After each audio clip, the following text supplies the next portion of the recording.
Let's have a chat to a very special Australian.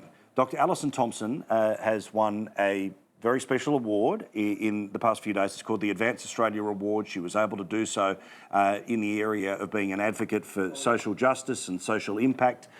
Dr. Thompson has been all over the world dealing with some of the toughest stuff in the world.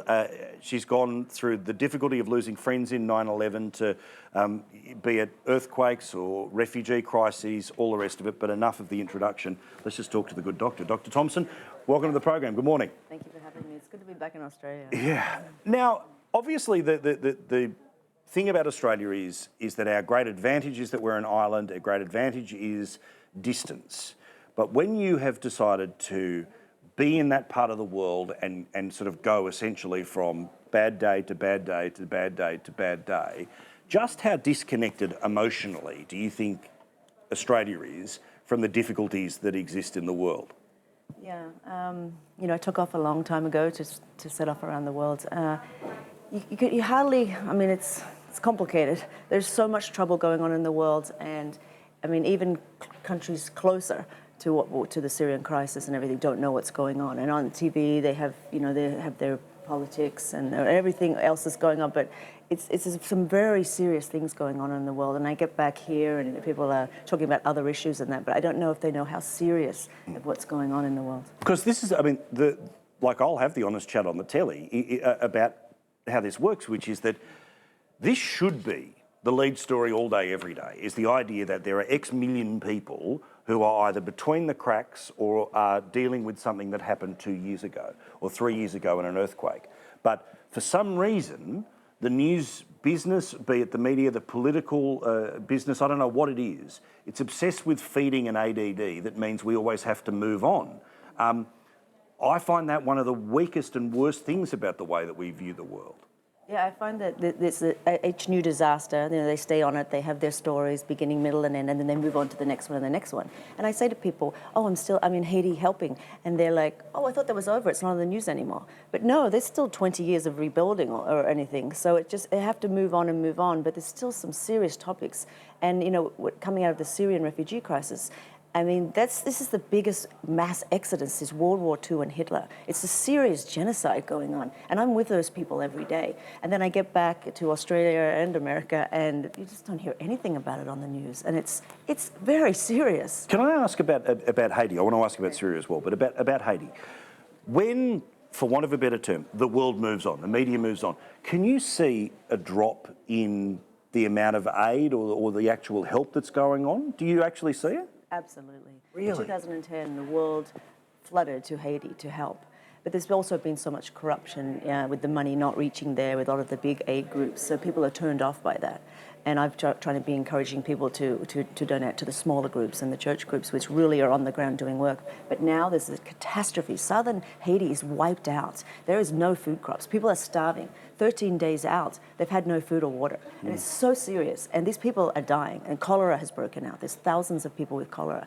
And so this is going on right now. And I feel the urgency to get back there because there's so much trouble. I believe there's going to be some great famine there in the next few months. Mates of mine who are paramedics or police officers, you can see their worldview ever so slightly change over the years that they do the job, because essentially they are meeting everyone on their worst day ever. Has your worldview changed by the frequency of dealing with people in the worst period of their lives? All I do is to try to give unconditional love. That's all I try to do. And I try to keep politics aside and everything else aside and just help human beings. And that's what we've got to come back to. The world doesn't survive without love. Yeah. If we're so caught up in everything else, it's humanity, caring for each other. And that's what I try to focus on. And I do see the worst of mankind, but I also see the best of the best, right. The people that head there to help. And that's what I focus on, and even on the shores of Lesbos. They get off those boats and they're scared. They still don't know if ISIS is around. They grab us and they hug us and we hold each other in this unconditional love that they just shake. And there's no boundaries and there's no race or anything else going on. And it's so pure. And that's what keeps me going. Wow, amazing. I was going to say, because clearly it's so emotional what you're going through and seeing all of these people.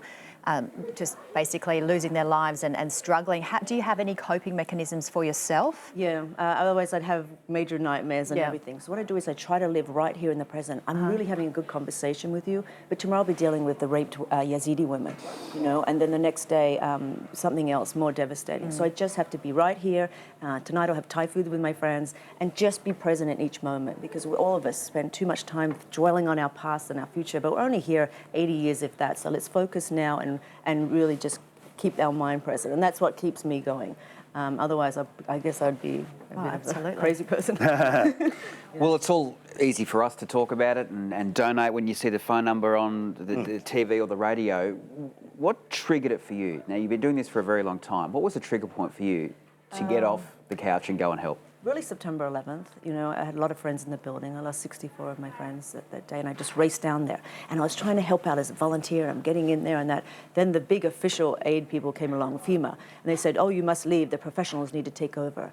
And I just kept working. And I kept working. For 4 days, they tried to get me to shut down. And then the 4th day, they said, we need you to leave. And then they covered their badges and said, please stay. Officially, we need you to leave, but please stay because everyone's needed. And that's when I knew it's not just medical people need it. It's mums and dads and actors and singers. We had the huggers of Ground Zero. They would just hug everybody. So there's a role for everyone. And the disasters are so big now that everybody's got to step up and get in there and help. I've seen some of your videos online, and our viewers have to have a look at them. And you are our Wonder Woman.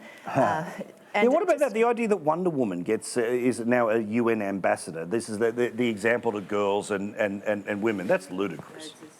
You know, I work so hard on the ground, and there's millions of volunteers doing the work, but it seems like they celebrate the actors and celebrities, and that's the way the society is going, and it's really sad. Well, and that's a sickness, by the way, about us, is that that's what they think we require for attention.